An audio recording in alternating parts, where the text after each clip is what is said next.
Israel is launching a preemptive strike on Iran now. ሐማስ እስራኤልን ካጠቃ ጀምሮ በጦርነቱ ጣልቃ በመግባት እንዲሁም የየመኑን ሁቲ በእስራኤል ላይ ተደጋጋሚ ጥቃት እንዲፈጽም ቀኝ እጇን በመጠቀም እያጠቃች ነው በሚል ከእስራኤል ከባድ ማስጠንቀቂያና ወቀሳ ሲቀርብባት የከረመችው ኢራን ዛሬ ላይ ከባድ የተባለ ጥቃት ደርሶባታል። ይህ የእስራኤል ጥቃትም በተለያዩ የዓለም ሀገራት መሪዎች ወቀሳ ያስከተለባትም ይገኛል። ሩሲያን ጨምሮ በርካታ ሀገራት በኢራንና እስራኤል በተከሰተው አዲስ ውጥረት ላይ ስጋታቸውን እያስቀመጡ ነው። ድሮም ቢሆን በጠላትነት የሚፈላለጉት ቴህራንና ቴልአቪቭ አሁን ወደ ለየለት ጦርነት የሚገቡ ከሆነ በሳት ላይ ተጥዶ የከረመውን መካከለኛው ምስራቅ ቀጠናን ረፍት የለሽ ምድር እንዲሆን ያደርገዋል።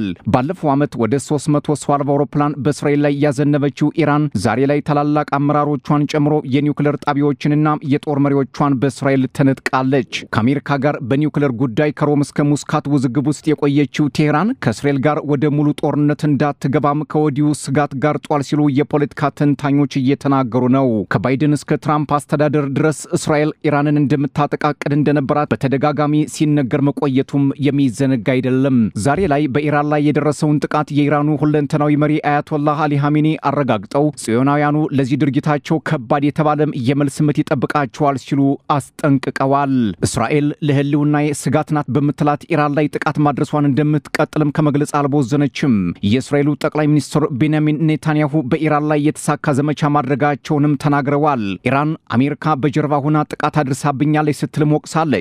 ነገር ግን የዋሽንግተን ባለስልጣናት ከደሙ ነፃነን ቢሉም ኢራን ግን ከቶም አልተዋጠላትም። ምክንያቱም የአሜሪካው ፕሬዝዳንት ዶናልድ ትራምፕ ኢራን የአቶሚክ ቦምብ የሚባል ነገር ማበልጸግ የለባትም ብሎ መናገራቸውን ተከትሎ ዋሽንግተን በስውር እንደምትኖር ኢራን ጥርጣሬዋን ገልጻለች። ትራምፕ ዛሬ ላይ ኢራን ላይ ለደረሰው ጥቃት ሀገራቸው ምንም አይነት አስተዋጽኦ እንደሌላት ሲናገሩ፣ የውጭ ጉዳይ ሚኒስትር ማርኮ ሩቢዮ በበኩላቸው ዋሽንግተን በዚህ ጥቃት እጇ እንዳልገባ ማስተባበላቸው ተሰምቷል። የኢራኑ ውጭ ጉዳይ ሚኒስትር አባስ አራግቺም የእስራኤልን ድርጊት አውግዘው ጥቃቱ የዓለምን ሰላምና መረጋጋት ደህንነት ራቆቱን ያስቀረ ሲሉ አጥብቀው ኮንነውታል። የተባበሩት መንግስታት ድርጅት ዋና ጸሐፊ አንቶኒዮ ጉቴሬዝ ሁለቱም ወገኖች እሳት ከማቀጣጠልና ቀጠናውን ከመስቀልቀል መታደግ አለባቸው ሲሉ የተለመደውን መግለጫ ሰጥተዋል። መንፈሳዊ መሪው አያቶላህ አሊ ኻሜኒ እስራኤል መራራዋን ጽዋ ትጎነጫታለች ሲሉም ዝተዋል። በፈጣሪ ፍቃድና በኢስላሚክ ሪፐብሊክ ጦር ኃይሎች ክንድ እስራኤል ቅጣት እንደሚጠብቃት አጋሮቿም ተባባሪዎቿም ከወዲሁ ይወቁት ብለዋል አሊ ኻሜኒ። የኢራን ጦርም የእስራኤልን ጥቃት የጠብጫሪዎች ወረራ ወይንም ብላታንት አግሬሽን ሲል ገልጾታል። አሁናዊው የእስራኤልና ኢራን ውጥረት ተከትሎ የተለያዩ አስተያየቶችም ከያቅጣጫው መሰማት ጀምረዋል። በፈረንሳይ የእስራኤል አምባሳደር ጆሹዋ ዛርካም ይህ የጦርነት ዘመቻ ብቻ አይደለም፣ ሙሉ በሙሉ ኢራን ከኒውክሌር ማበልጸግ መርሃ ግብር እንድትወጣም የሚያደርግ ዲካፒቴሽን ኦፕሬሽን ሲሉ ከገለጹ በኋላም ከዚህ አይነት የአደጋ ስጋት ነፃ መሆን ደግሞ ግዴታችን ነው ሲሉ አስረግጠዋል።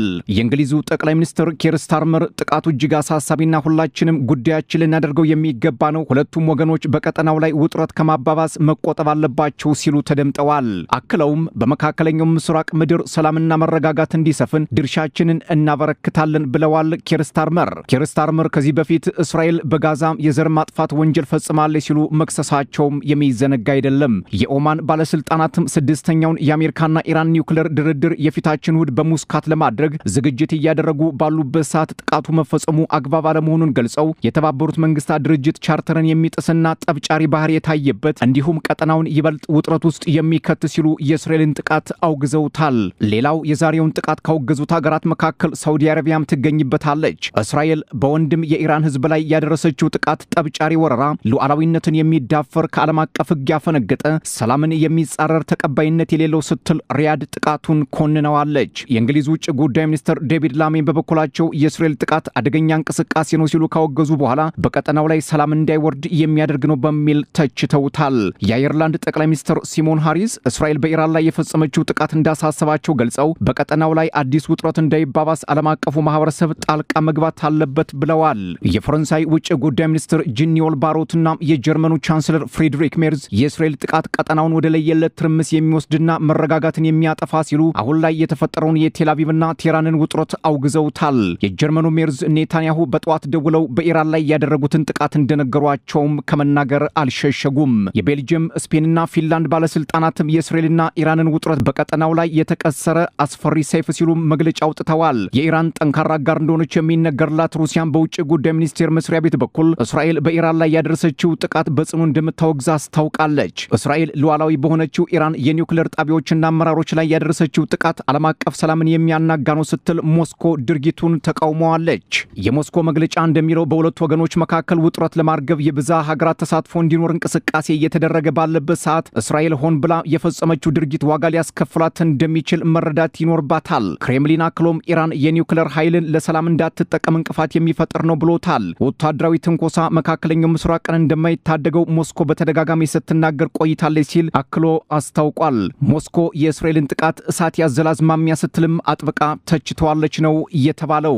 ዛሬ ላይ እስራኤል በኢራን ላይ ያደረገችውን ጥቃት የማያንቀላፋ አንበሳ ዘመቻ ስትል ሰይመዋለች። ከዚህ በፊት እስራኤል በጋዛ ያደረገችውን ጥቃት ዘመቻ ሰረገላ ጌዲዮን ስትል መሰየሟም የሚዘነጋ አይደለም። በዛሬው የእስራኤል ጥቃት ታላላቆቹ የኢራን ፊት አውራሪዎች ወድቀዋል። የኢራን አብዮታዊ ዘብ ኃላፊ ሁሴይን ሳላማኒና የኢራን ጦር ኃይሎች ጠቅላይ ኤታማዦር ሹም መሐመድ ባጋሪ፣ የኒውክሌር ጠበብቶቹ ፍሬውዱን አባስና ማሃዲ ቴሄራንቺና ጎላኒ አሊ ራሺድ በእስራኤል ጥቃት ከወደቁት የኢራን ውድ ሰዎች መካከል ይገኙበታልም ተብሏል። ይህ ደግሞ ለኢራን ፖለቲከኞችና ባለስልጣናት እጅግ መሪር ሐዘን ሲሆን ለእስራኤልና አጋሮቿ ደግሞ ትልቅ ድል ነው የሚሉ ተንታኞች አልጠፉም። በሊባኖስ ሄዝቦላህ፣ በየመኑ ሁቲ፣ በፍልስጤሙ ሐማስ ከኢራን አብዮታዊ ዘቦች ጋር ትንቅንቅ ውስጥ ገብታ የከረመችው እስራኤል ዛሬ በኢራን አመራሮች ከተሞችና የኒውክሌር ጣቢያዎች ላይ የፈጸመችው ጥቃት መካከለኛውን ምስራቅ ወደ የት ሊወስደው እንደሚችል መገመት አዳጋች ባይሆንም ቴህራንና ቴልአቪቭ አሁን ላይ አዲስ ጦርነት ውስጥ መግባታቸው ከመካከለኛው ምስራቅ ቀጠና ተሻግሮ የዓለምን የፖለቲካ ሚዛን እንዳይረጋ ሊያደርገው እንደሚችልና